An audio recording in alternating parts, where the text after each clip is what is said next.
মায়েরাই মেয়েদের মাইন্ডসেট নষ্ট করে দেয়।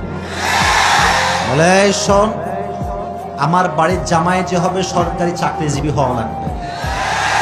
আর আমি খুব খেয়াল করেছি, যুবক ভাইয়ের দিকে তাকাও, সরকারি চাকরিজীবী ছেলে যদি হয়, মেয়ে তার মায়ের সামনে ওপেনলি প্রেম করে।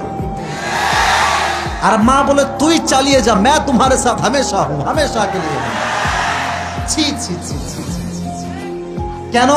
সরকারি চাকরি আছে। সরকারি চাকরি জীবনে আসল কিছু নয়। একজন সরকারি চাকরিজীবী মাঝে মাঝে 1 লাখ কামায়, আর একজন ব্যবসায়ী মাসে 10 লাখ টাকাও ইনকাম করতে পারে। যুবক ভাই, আমি কারো বিরুদ্ধে অবস্থান নিচ্ছি না, বাট মাথায় রাখবেন আমার মায়েরা, please don't take it negatively. I really respect you from my heart.